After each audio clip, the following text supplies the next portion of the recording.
Hi everyone, so we're actually moments away from new device announcement from HMD Global at Mobile World Congress 2024, but right here with me is Nokia X. Let's just take a quick look into the first Android based device made by Nokia 10 years ago. So this device was actually launched in 2014. Now the Nokia X, for all intended purpose, was just a budget device and nothing more.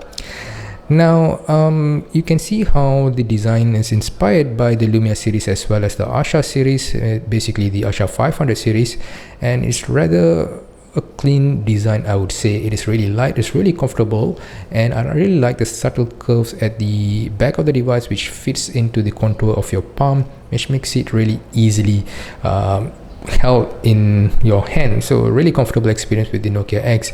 Now, as I've said before, for all intended purposes, this was meant to be a budget device and nothing more, because this was a time where Microsoft was actually pushing forward the Windows operating system, and they just wanted to test the idea of trying out the Android based operating system but using Microsoft services on board. So this is how the Nokia X came about.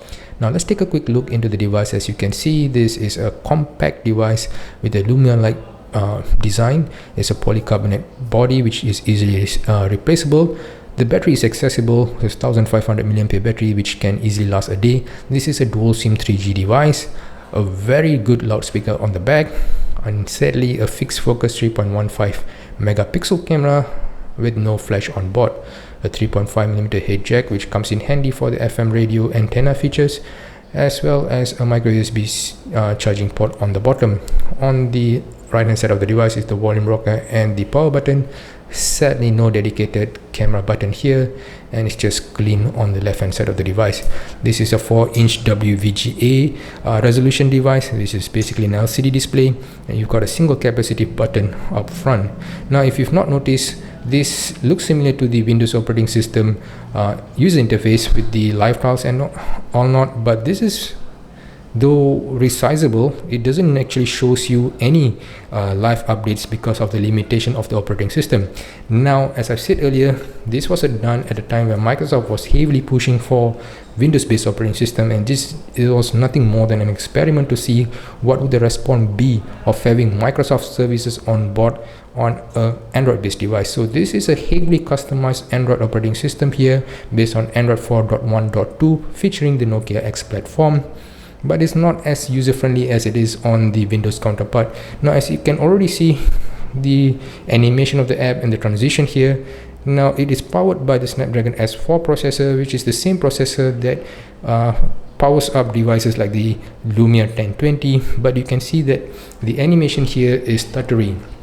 Now this is of course running on a 512 megabyte of RAM with 4 GB of storage on board, but you would come to notice and appreciate how smooth the Windows counterpart is running on a similar hardware. So these are the things that make me really miss the Windows era, where the operating system was just fluid across the board, be it a mid-range device or even a premium device. Now one thing unique about the Nokia X platform here is the fast lane here, which is easily accessible with a swipe to the back, which is quite similar to the Nokia N9's gesture-based navigation, where it brings you to access to all your new or recently launched application and as well as notification here.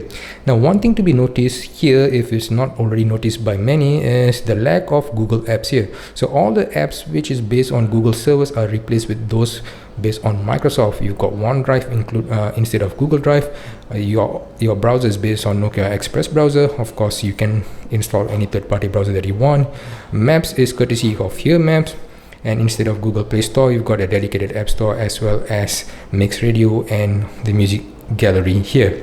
Now most of the apps can be side-loaded easily thanks to its base Android operating system, but do take note with more updates since then, most of the apps require some form of Google integration in order for it to be used to its full potential, which might be the reason why the Nokia X did not gain traction and ended up more of an experimental device, and let you appreciate how far we have come since then. So this is a quick look into the Nokia X, Nokia's first Android-based operating system device, and I think that this is a good attempt, but I wish that Windows was continued and further improved instead of just being abandoned halfway when it was at its peak. So with that said, I do hope you enjoyed this simple presentation of the Nokia X celebrating its 10-year anniversary, and I'm hoping to share more information on the newer devices that will be announced pretty much later today.